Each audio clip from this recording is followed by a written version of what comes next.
Cervejeiros, sommeliers, entusiastas de cerveja, bem-vindos a mais um episódio do Beer School. Hoje a gente vai continuar depois de 2-3 semanas, porque a gente estava nesse período de reestruturação do canal, do vídeo sobre o Cold Mash, aquela técnica foda, aquela técnica excêntrica, aquela técnica nova, e que se você não viu, você está perdendo muita coisa, tá no vídeo passado, dá uma olhada aqui nesse card, depois continua assistindo esse vídeo. Vamos falar sobre isso?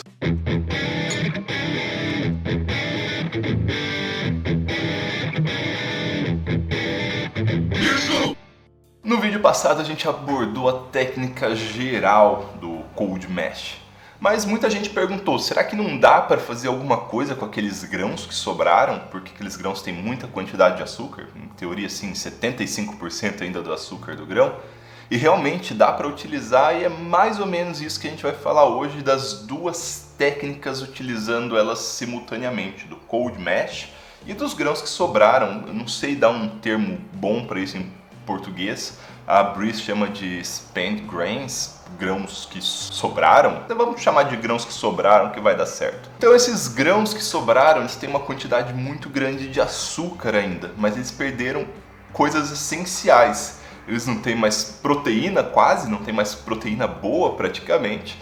Eles não têm mais sabor, eles não têm mais enzima quase para converter, porque a enzima também saiu boa parte para fora, e eles não têm mais aroma. Basicamente o que tem ali, o que sobrou ali é uma quantidade de açúcar e casca também, obviamente. Falando assim parece uma coisa meio ruim, né? Porque o que você vai fazer? Perder o gosto, perder o sabor? Mas não, isso aí tem muita aplicação dentro da cerveja, porque esse grão que sobrou, ele atua muito bem como adjunto. Porque não é sempre que você quer fazer uma cerveja que tem pegada muito grande de malte, certo? Às vezes você quer que tenha um perfil de malte muito simples e você quer que outras coisas brilhem, levedura, lúpulo, e eles entram muito bem como adjunto, então, como um adjunto de açúcar, assim como o milho, como o arroz. Então, realmente a gente pode utilizar esses grãos, mas como eles quase não têm enzima e quase não tem proteína boa sobrando, você sempre tem que utilizar em conjunto com outros grãos, com malte, principalmente malte base, e respeitando aquela proporção clássica ali dos no máximo 40%, senão começa a ter problema de conversão. O vídeo de hoje a gente vai falar basicamente sobre estudos de caso. A gente vai fazer 2 estudos de caso de aplicação das duas técnicas, do Cold Mash e do Mash normal. Então, o primeiro estudo de caso é de uma mesma cerveja, feita com os mesmos ingredientes, com uma única diferença que uma parte dela foi feita com o Cold Mash, o que extraiu foi para o Cold Mash, e a outra parte dela foi feita com os grãos sobrados e virou outra cerveja. Então, a mesma cerveja, os mesmos grãos, fez o Cold Mash, tira um pedaço, complementa com outro malte, então mistura duas técnicas e faz uma cerveja. Tira os grãos, complementa com outro malte, faz outra cerveja.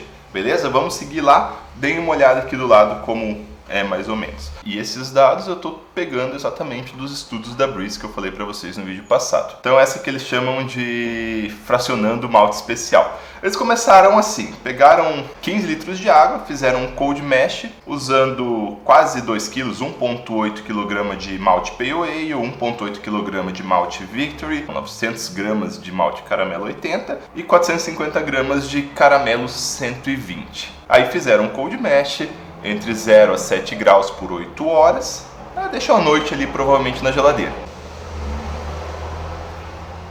Vamos seguir o fluxograma aqui, pega o malte especial, pega a água fria, faz o Cold Mash. Do Cold Mash você vai sair com duas coisas, depois do lauter, depois da separação, depois da clarificação. Os grãos sobrados e o mosto que a gente chama de mosto frio. Então vamos começar a seguir primeiro o mosto frio. O mosto frio eles pegaram e usaram como se fosse a água para fazer uma nova cerveja com um malte normal. Então eles pegaram, né, nesse mosto que já tinha uma certa quantidade de açúcar, aroma, sabor, e adicionaram mais 3,6 kg de malte Pale Ale. Claro, e um pouquinho mais de água também, porque no final vai fazer 20 litros de cada. E aí fizeram um hot mash, fizeram um mash normal. Então uma técnica híbrida, misturou o cold mash com o hot mash, com grão externo mais o grão do cold mash, quer dizer, o mosto do cold mash. Tá ficando muito confuso, mas é só seguir o fluxograma que dá certo. Aí clarificaram, ferveram, fermentaram, como se fosse uma cerveja normal. E do outro lado, com os grãos sobrados, pegaram e fizeram a mesma coisa. Só que como no mosto frio tem menos açúcar que nos grãos sobrados, então eles colocaram menos grão adicional, objetivando ficar mais ou menos na mesma OG. Mas não deu muito certo, ficou um pouquinho diferente, mas beleza, serve como caráter de estudo. Então, em vez de 3,6 kg de malte pale ale, colocaram 1,6 kg de malte pale ale. Então, grãos sobrados mais malte pale ale. E aí continuaram um hot mash normal. Fizeram um mash simples. Pegaram os grãos sobrados, os grãos adicionais, jogaram tudo, jogaram água, fizeram 60 minutos a 66 graus, fizeram mash out, clarificaram, mandaram para fervura, lupularam, mandaram para fermentação. Então a gente tem duas cervejas saindo disso daí, dois processos saindo duas cervejas. A primeira cerveja eles classificaram como uma Pale Ale e a segunda cerveja eles classificaram como uma Amber Ale. Em ambas as cervejas eles fizeram a mesma lupulagem, que foi com o lúpulo bravo a 60 minutos e com o lúpulo Centennial a 15 minutos na mesma quantidade. Deu uma pequena diferença em OG porque ainda não existe muito bem como calcular quanto de açúcar fica nos grãos que sobraram, quanto de açúcar fica no cold mash, mas a do cold mash ficou com um OG de 1055 e a do mash normal dos grãos sobrados ficou com 1058, ficou um pouquinho a mais, mas tá ali, tá bem perto, não dá nenhum plato de diferença. Os resultados são muito interessantes. Então, o que eles falam aqui, que a feita pelo cold mash ela é focada em cor, aroma e proteína, enquanto a do do mash normal é focada, ou dos grãos sobrados, é focada em carboidrato. A primeira cerveja, classificada então como uma Pale Ale, ela tem características mais esterificadas, mais florais, é uma cerveja mais leve, mesmo tendo atenuado um pouco menos, e é uma cerveja que tem uma palavra que eu acho difícil traduzir para o português, que é o cloying, que é aquela sensação que fica de dulçor na boca, um pouco permanente. Enquanto a outra cerveja, ela passa a ter um caráter maltado, um caráter tostado, é uma cerveja bem mais seca, então quando uma teve um final doce, a outra teve um final bem mais seco, e com mouthfeel, com maior sensação de boca. E olha que loucura isso! A mesma cerveja, o mesmo malte, o mesmo lúpulo, o mesmo processo, mudando uma única coisa, que é de um lado separa o açúcar, um lado separa o sabor. Uma continua com sabor, a outra continua com açúcar. E você sai com duas cervejas totalmente diferentes, que eles classificaram como uma Pale Ale, que eles classificaram como uma Amber Ale. Se isso é loucura, vê a próxima técnica, o próximo estudo de caso, que eles chamam de Malt Monster. Uma cerveja absurdamente maltada, absurdamente focada em malte, como uma coisa que assim é quase impossível de conceber.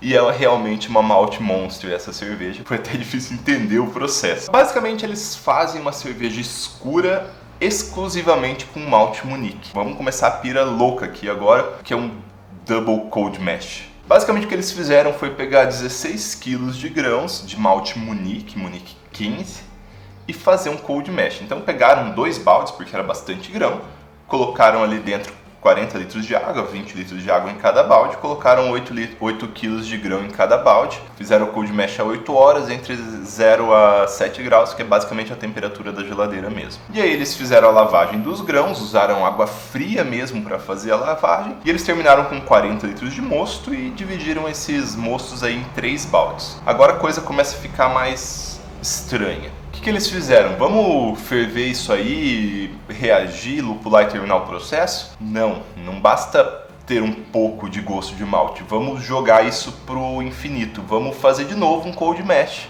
Só que em vez de usar água, a gente usa esse mosto como a água de um novo cold mash. Então desses 3 recipientes que eles fizeram, eles pegaram 2 e jogaram mais 16 kg de malte Munich, ou seja, mais 8 kg em cada balde. E mais uma vez deixaram na geladeira por 8 horas, mesma temperatura, mesmas condições para fazer a extração dos solúveis do malte, do aroma, do sabor e do pouquinho de açúcar, e pouquinho de proteína e muita enzima também. Passou esse processo, fez a extração, tem aquele balde que sobrou. Aquele balde que sobrou, que era mosto já, né? Não era água.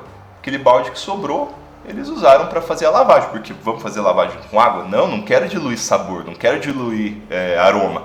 Usaram o próprio mosto para fazer a lavagem dos grãos. E claro, eles contraíram muito esse volume, né? Porque fica muita água retida nos grãos e usou pouca água de lavagem. 10 litros de água de lavagem só, muito pouquinho. Ou seja, 5 litros de água de lavagem por balde. E agora sim, esse mosto que rendeu menos que 30 litros, eles pegaram e mandaram para o processo de conversão. Porque o que acontece? Ali tem açúcar, um pouquinho, mas tem bastante amido. E a conversão ela é muito demorada a 8 graus. Só que aí, no cold mash, mesmo assim, você eleva a temperatura para 62 a 70 graus, depende das rampas que você quer fazer. E deixa ali convertendo por um certo tempo, porque daí o amido solúvel acaba virando açúcar. Então eles mandaram isso aí, fizeram um processo normal. Vou até colocar um fluxograma aqui inteiro, que vocês vão entender melhor o processo. Então vamos tentar só seguir o fluxograma para não ficar muito perdido. Então pega o munique, joga água fria, faz o cold mash, faz a separação dos grãos, que é o lauter. Aí com esse mosto, joga mais grão dentro desse mosto, faz mais um cold mash, separa mais uma vez os grãos. Aí faz a rampa de conversão, faz a fervura, faz a lupulagem. Igual se fosse uma cerveja normal agora, feita só com mosto. E sabe o que isso é? Uma cerveja que usou 32 quilos de malte Munique para fazer 20 litros. Eu falei que a técnica era boa, mas eu falei que era uma técnica cara também, né? E o que eles tiveram de resultado com isso? Vamos ver que legal essa foto aqui. Então nessa foto a gente mostra o mosto que saiu no primeiro cold mash.